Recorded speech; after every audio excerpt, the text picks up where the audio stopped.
same deal as my normal videos. Put a GoPro on top of my head using a headband that was one size too tight. I dropped it down a cliff before and gave a narration while walking around my house.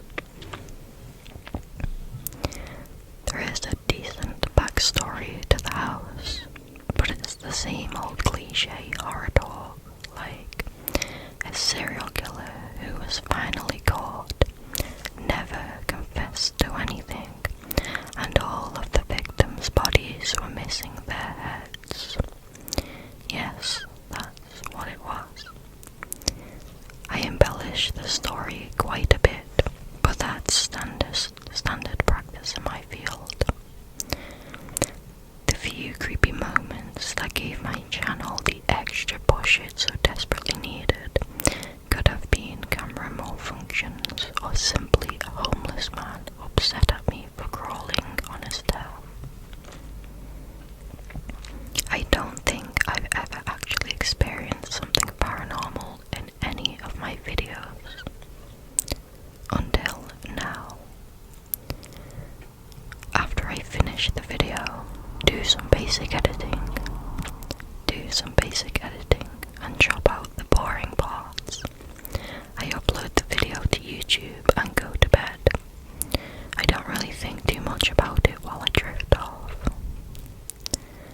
I woke up to a phone exploded, not in the literal sense, but just with notifications. YouTube notifications to be precise. My heart rate jumped, as it normally means a video of mine blew up. I got in a very excited and giddy attitude that a kid gets when opening Christmas presents first thing in the morning. And then my attitude changed, as if the present was actually coal all along, when I started reading the comments. Yeah, the video blew up, but now I don't feel safe here anymore. 1:26. What the fuck was that? Bro, you think you're so slick at 9:23, putting in some Halloween decor hanging from the shower. 10 out of 10 though, great SFX. I'ma be honest, didn't notice anything until 9:02, but then I just had to rewatch the whole thing. Scary shit, man. 0:25, 1:26, 1:59, 2:58, 5:04, 8:33, 9:02, 9:23. How are you not seeing this shit, man? It may be hidden on the camera, but you got a peripheral, right? I'm sure if I watch it again, I'll find more. 8:00. LMAO, time to leave. These were just some of the comments that I read, and all I could think about right now was watching that video. I pop down in front of my desk, open my laptop, click on the file, and go to the first timestamp that everyone is talking about. 0:25. I pause the video and scan the frame. It was nighttime, and this is just after I opened the front door of my new house, explaining how I had just bought it. The camera is peering inside, looking up the stairs, and up to the second floor hallway towards the left, and a couch facing a TV. That can't be seen now, to the right, with an entryway into the kitchen only half visible through the doorway, and behind the perpendicular couch. The lights to the kitchen and upstairs are off right now, but illuminated enough by the light in the living room. I scour the entire frame for a couple of seconds before I see it. There, on top of the stairs. My blood turns to ice as I freeze in my chair. Is that a fucking head? Oh fuck, it is.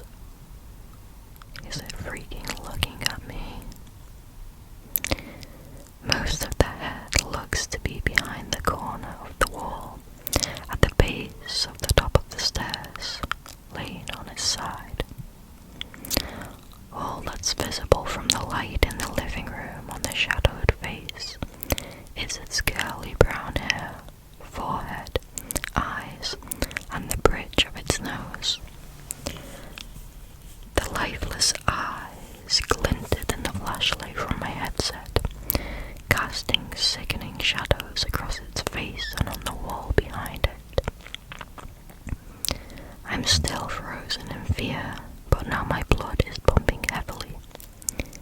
I can feel the door behind me open, and something staring daggers in my neck, but I don't dare turn around.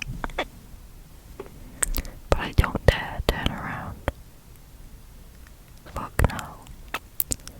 I play the video and the camera immediately looks back towards my car. Something about it being a beta, but the house is new, and pans back inside the house. The head isn't there anymore, but that only made the feeling in my stomach even worse. Where the hell was it now?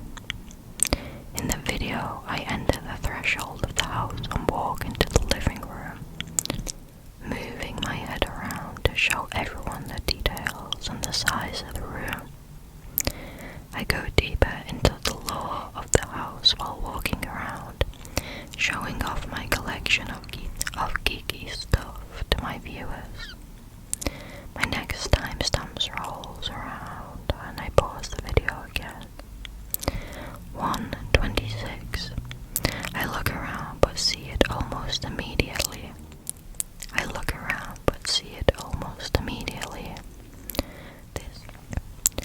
This one was at the stairwell again, but now the view was from where the TV is, meaning I could only see the ending part of the stairs, heading towards the doorway and the wall it connected to. You know that large space above most stairs right as you begin walking up, that's level with the ceiling of the next floor. That was the layout of my house. Right at the corner of that opening, the head was peering at me, upside down. I could still only see the same parts, but the curly hair was extended by the gravity. The glint in those horrifying and dead eyes remained the same. Almost immediately afterwards in the video, I headed into the kitchen. So, when I played the video, the head went away instantly from view as the camera angle moved to the entryway of the kitchen. I fast forward to the next timestamp to see it again, shaking as I move the mouse. I didn't need to pause the video to see this one. 1:59.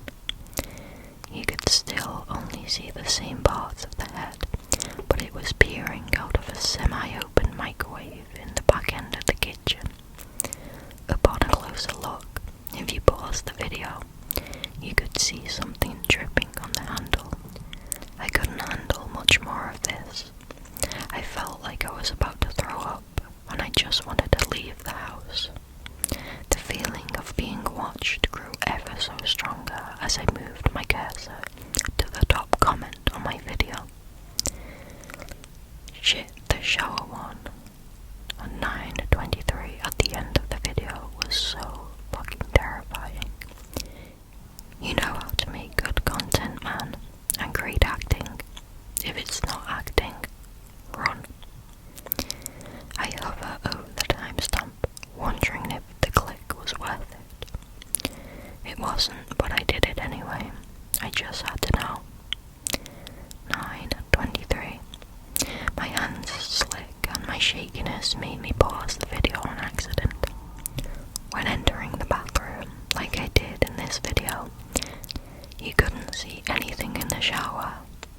The curtains were drawn and I have unique shower curtains. As in it was curtains, plural, 2 half curtains that could open from the sides or in the middle, like ones on a window.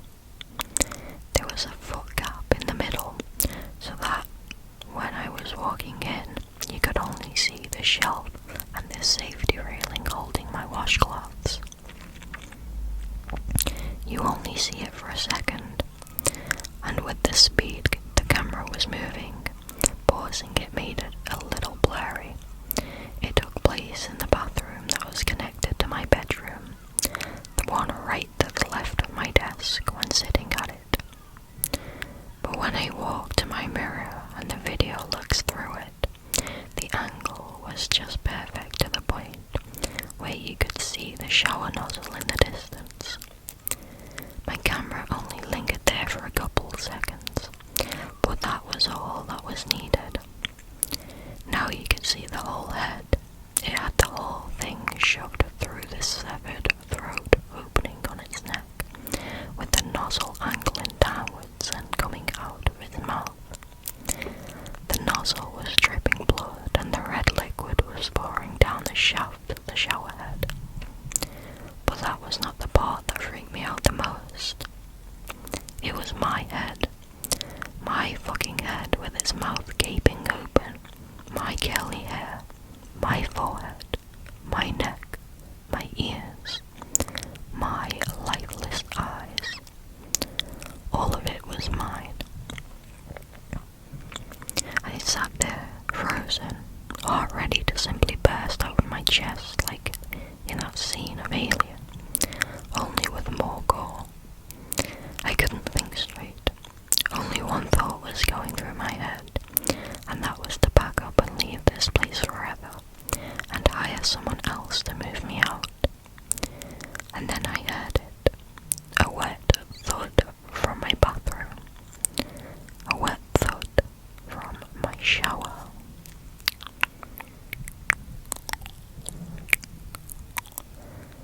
That one is really, really good. I love that one so much. There's just something about like the subtle creepiness, you know, like nothing insane happens. He's just watching this recording back, but there's just something so eerie about that. And like figuring out at the end that it was him. It's crazy. Also, like, I love and always get creeped out by that kind of trope, you know, where like when someone's watching something back, whether it's like CCTV or camera footage or like a phone recording, and like they notice something there that shouldn't be. To me, it always just creeps me out. I'm not sure why, but yeah. So I love that one. Love that one. Okay, let's go to the next one. The next one. Just trying to find it. Trying to find it. Here we are. Okay. This next one is by front-driver-3595. It is titled The Efficiency of Small Spaces. Now this one is a bit of a longer one, so it might be the last one in this video, but that's okay because these were the two that I was really excited to read. Also, it's ASMR read this one as well, so credit to him because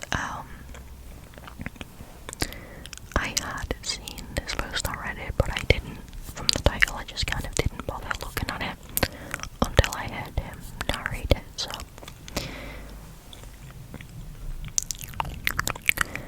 let's just get started. The efficiency of small space. Okay, so let's just get started with the next story. Please don't mind how messy my hair is. The efficiency of small spaces was the selling point. The agent, a woman with teeth too perfect for her face, had called it cozy, intimate, a cocoon for the modern urbanite. What she meant, what I understood in the bone-deep way one understands the subtext of a rental agreement, was that it was cheap. So cheap it felt like a crime. A converted textile mill. The apartment was a single open-plan box. The bathroom, a modest cube of tile and chrome, was the only room with a proper door. Everything else was a flow, a seamless continuity of concrete floor, exposed brick, and drywall painted the colour of old dishwater. The building was steel and concrete, a monument to brutalist efficiency. was also, all things considered, fairly silent most of the time. No creaks, no groans, no setting size of an old house. The only intrusion was the distant, rhythmic thrum of the HVAC, a sound so constant it became a sort of auditory wallpaper. The first anomaly was the dresser, a simple IKEA malm. It was my only concession to traditional furniture in the otherwise minimalist space. I noticed it on a Tuesday. I'm a creature of habit. When I vacuum, I push the dresser almost exactly to 2 inches from the wall to get the wand behind it, and then I return it to its place, flush against the paint. But on this Tuesday, it was 4 inches out. I blinked, pushed it back, figured I'd been distracted. But the next week, it was out 4 again. And the week after, it was never more than that. A precise, maddening, consistent amount, as if something was expanding and contracting behind the drywall, pushing it out with a slow, patient pressure. The other sign was the crawl space, a square plasterboard in the ceiling of the walk-in closet, barely big enough for a child, marked with a simple, recessible ring. The building inspector had called it a plumbing access, though the pipes for the unit were clearly routed along the opposite wall. It was an orphan space, an architectural afterthought. I'd pulled on it once, out of curiosity. It didn't budge. A month later I noticed the ring was greasy, a dark, slick residue that transferred to my fingertips, smelling faintly of machinery and sour sweat. It wasn't oil. It was thicker, more organic, like the lube from a bicycle chain, but with a faint, coppery tang. One night, I went into the bathroom to take a shower and noticed pretty quickly that the small, 10-inch transom window above the shower was hinged open. This wasn't too alarming, as I, on occasion, propped it open after taking a shower. Maybe I had forgotten to close it. Then came the sound. It wasn't a ghostly moan or a spectral footstep. It was the wet, muffled percussion of something being forced past its natural limit. The sound of someone cracking their knuckles, but slower, deeper, and with a fleshy, cartilaginous,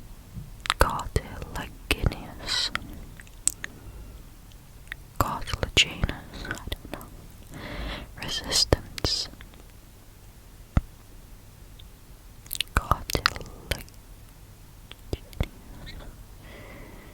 cartilaginous, I'm trying to figure out that word. Okay, moving on.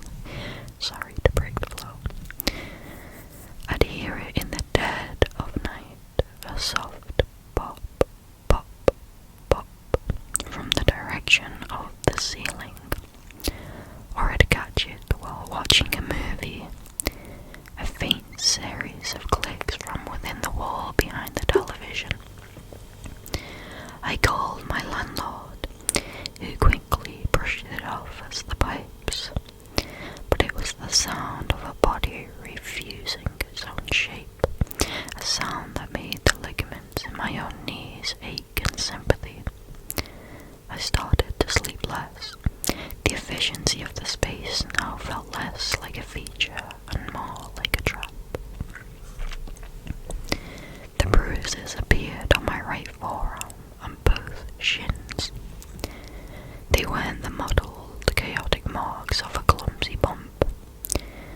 was symmetrical, perfectly oval and about the size of a thumb, a deep, sickly purple that faded to a bilious yellow. My doctor, a harried woman with a distracted smile, called them pressure contusions, like someone rested a heavy, narrow object on you for an extended period. She said, tapping her pen against my chart. In your sleep, perhaps. I didn't have any heavy, narrow objects. I had a bed, a duvet, and the suffocating proximity of the walls. The bruises were the shape of pressure points, the precise spots a hand or feet might rest to anchor a body while it leaned over another, sleeping body in the dark. The realization was so repulsive it felt like a physical blow. I was being handled in my sleep. I started sleeping with a knife next to me. I started leaving markers. A single strand of hair laid carefully across the seam of the crawl space door. A dime balanced on its edge against the baseboard of the living room wall. The hair would be gone, the dime inevitably on the floor. The evidence was microscopic, deniable, a draft, a vibration, anything but the logical, screaming conclusion that was beginning to form in the back of my mind. My paranoia became a religion. I cleaned obsessively, not for hygiene, but for intelligence. I was dusting the radiator, a hulking cast iron relic from the building's factory days, when my fingers brushed against something tucked behind it. Not a dust bunny, not a dead insect, a piece of paper. My hand shook as I worked it free. It was a photograph, low resolution and muddy, printed on heavy cardstock. But I swear it was me. It was just blurry enough to be deniable, but I wouldn't believe anything else. Through the dark fuzz, I could barely just see myself asleep in my bed. The angle was high, looking down from above my bed. I tilted my head back, tracing the line of sight with my own eyes. It came from the ventilation grate, an 8 by 10 inch metal grill set flush with the ceiling, its slats too narrow to even fit a hand through, and the picture was a clear shot, as though this person somehow removed the grill. I called the police. They arrived 5 minutes later. "I'm not doubting you, ma'am," the officer said. He was young, with a patient, practiced calm that was more infuriating than disbelief. "But there are no signs of forced entry. Nothing wrong with your door. No pry marks on the crawl space. No fingerprints on the radiator." "Because he doesn't use a door," I said, the words tasting like bile in my throat. I was pacing the small space of my apartment, feeling like a specimen on the glass. The officer exchanged a look with his partner. It was a look I'd seen before. The look you give the person who is seeing things. The person who is one bad night away from a 5150 hold. "We'll increase patrols in the area," the officer said, the finality in his tone a clear dismissal. After they left, I locked the door. I pushed a chair under the handle, a token barrier against an enemy who didn't believe in doors, as a small comfort. I sat on my bed and stared at the ceiling. I wanted to call my family. I wanted to leave, but given some issues I don't want to mention, I didn't have that option. A few nights later, I was half drunk on cheap whiskey, the bottle sweating on my nightstand. I was listening. The building was so quiet tonight.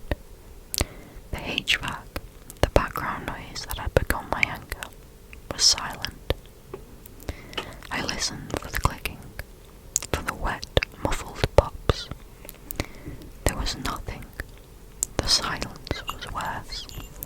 It was the silence of something holding its breath. I had to get out, just for a few minutes. I pulled on my shoes, the movement feeling clumsy and loud in the stillness. I turned off the lights. The building hallway was a tomb of concrete and echoing footsteps. The heavy steel door of the building crunched shut behind me, and I felt a pang of something that was almost relief. The night air was cool on my face. I just needed a walk around the block to feel open space. I was gone for 10 minutes, 15 tops. As I started walking back, I began feeling a dreadful pit form in my stomach. For what reason other than maybe supernatural premonition? I didn't know. My heart started pounding in a frantic, rhythmic beat against my ribs as I approached the door. I turned the lock. The door swung open into the dark. The apartment was just as I'd left it. Almost. The light in the kitchen was on, a single bare bulb over the sink, casting a jaundiced, sterile glow. I never left that light on. My breath hitched in my throat. I was frozen in the doorway, my hand still on the knob. The apartment was silent, but it wasn't the empty silence of before. This was a heavy and dissipating silence, the silence of a predator lying in wait. My eyes darted around the room. Everything was in its place. The bed was unmade, just as I left it. The dresser was flush against the wall, but the kitchen light was on. I took a step inside, my sneakers squeaking on the concrete floor. I needed a weapon. I needed to get to the kitchen. My kitchen knife block was on the counter, right next to the sink.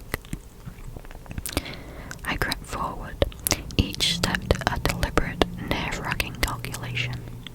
I could see the knife block now, the chef's knife.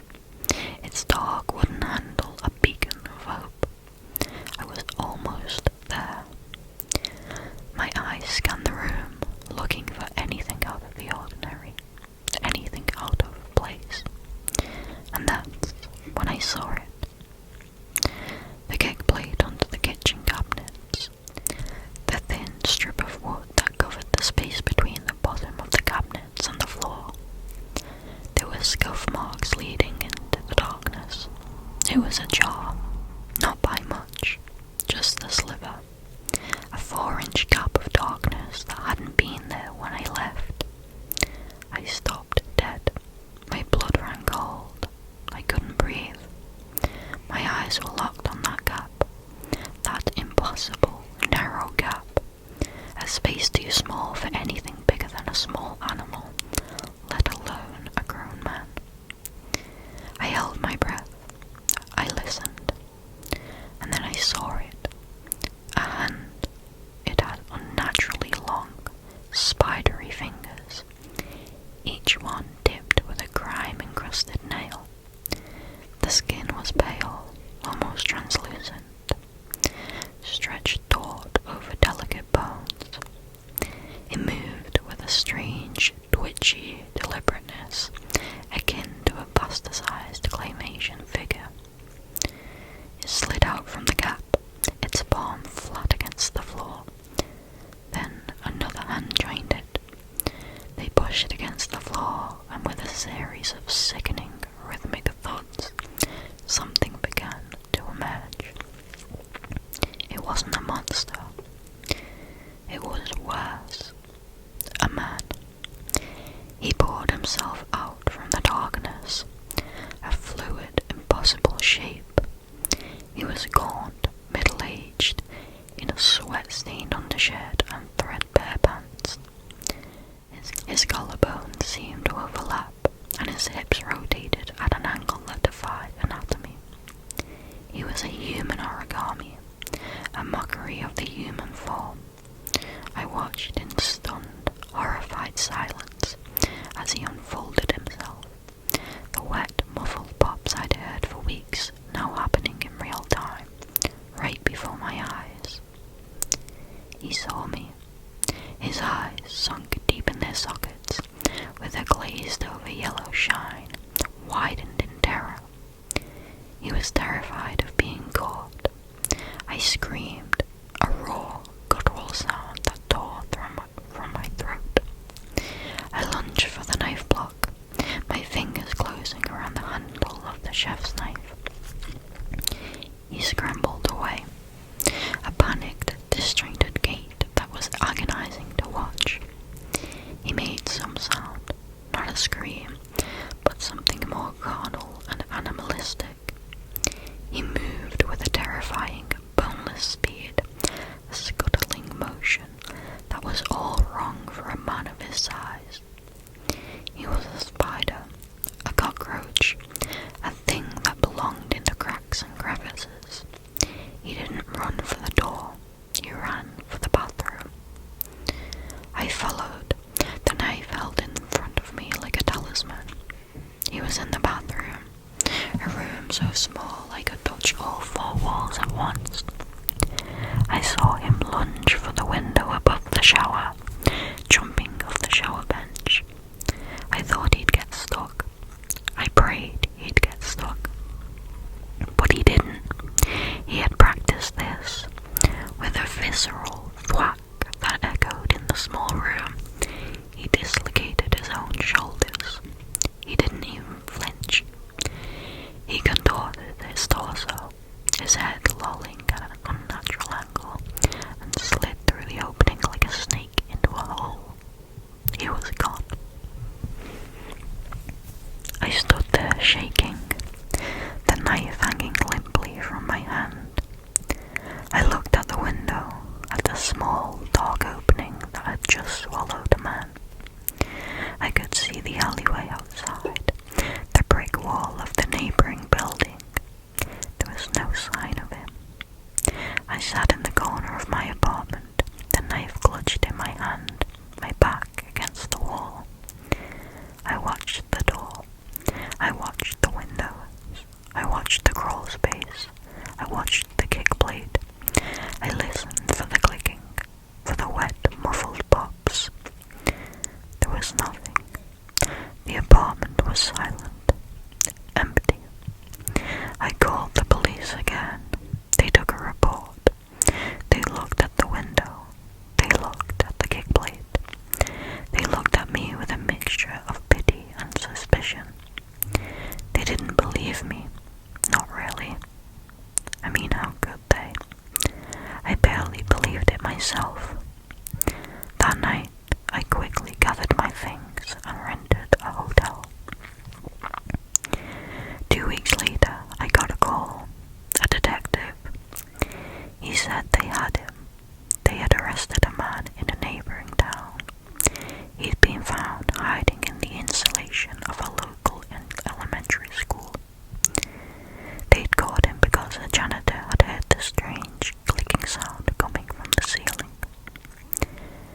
His name was Reuben Cook, a 44-year-old former tunnel rat from a specialised demolition crew, a man with a rare connective tissue disorder, a disorder that made his joints hyperflexible, his skin unnaturally elastic, a man who could fold himself into spaces no human should ever be able to occupy.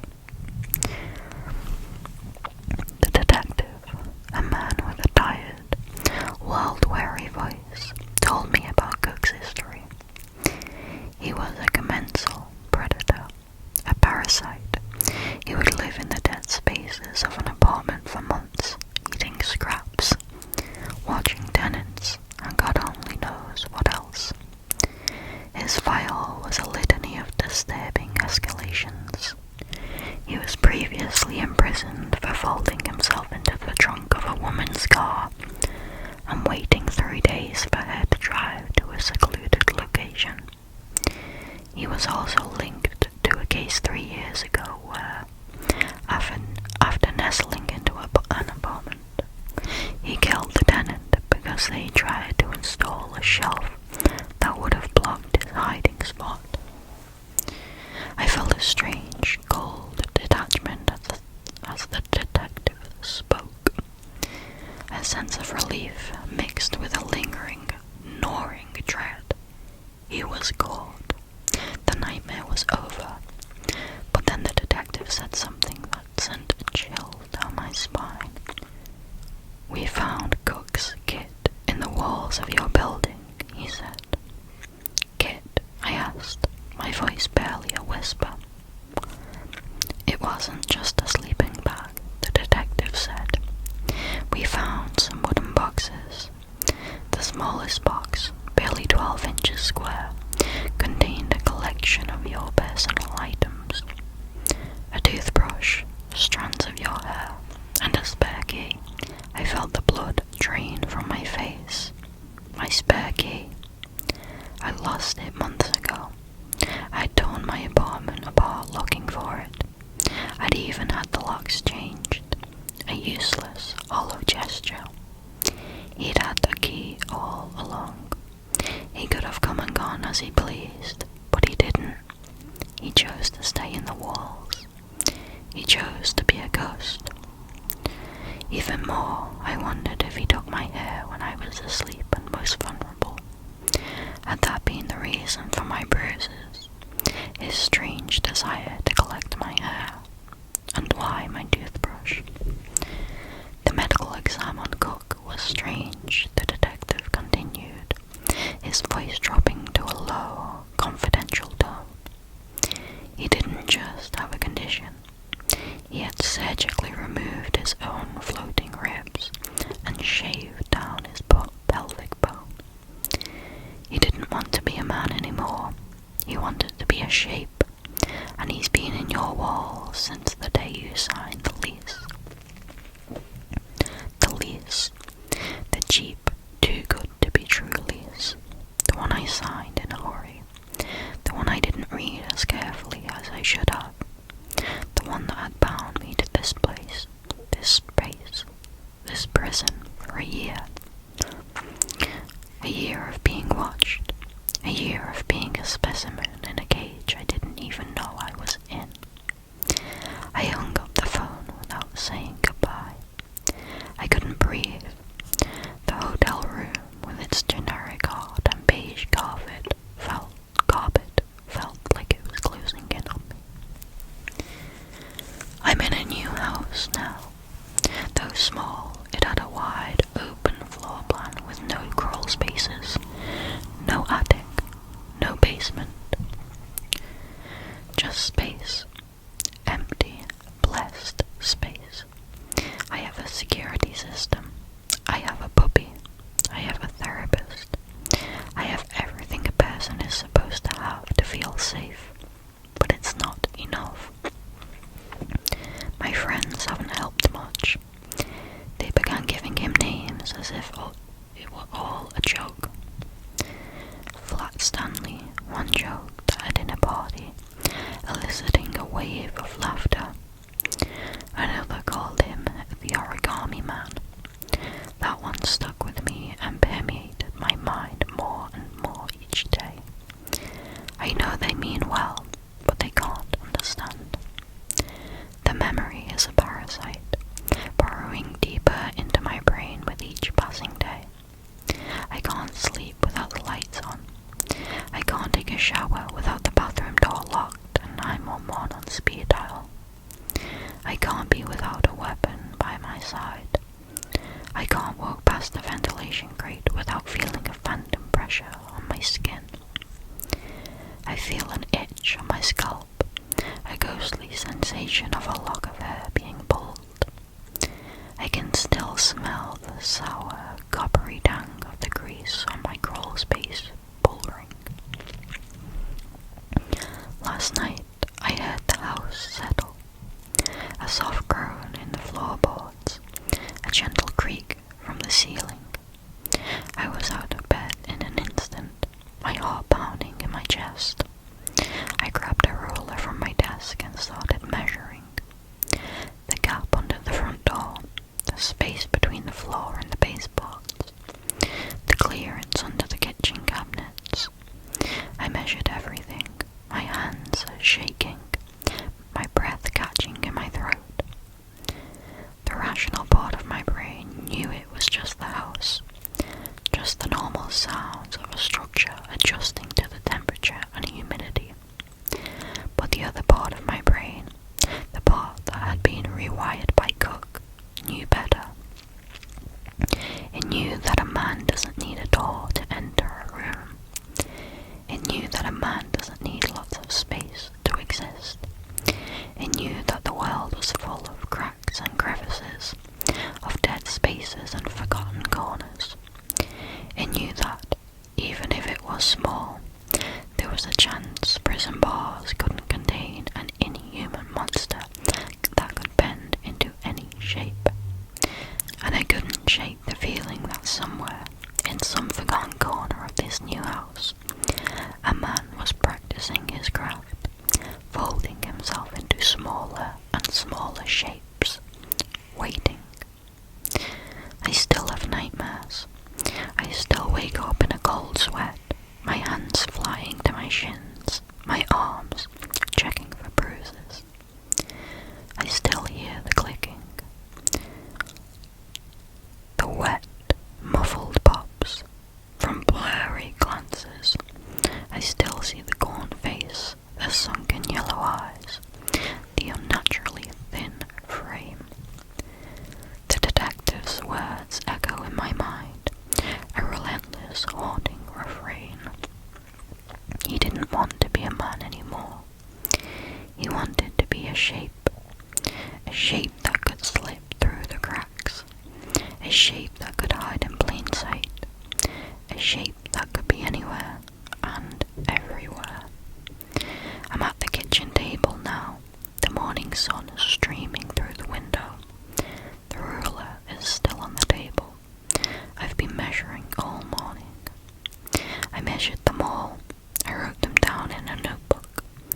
I'm measuring them again tonight, and tomorrow night, and the night after that, because I know, with the certainty that curdles in my gut, that Reuben Cook had a reason to watch me and keep me alive for so long, even if I didn't know what that reason was, and I don't believe he would give up on me so easily. So every time I hear a floorboard creak, every time I feel a draft from under a door, I find myself wondering the same thing, wondering with a cold, sickening dread, just how much space a man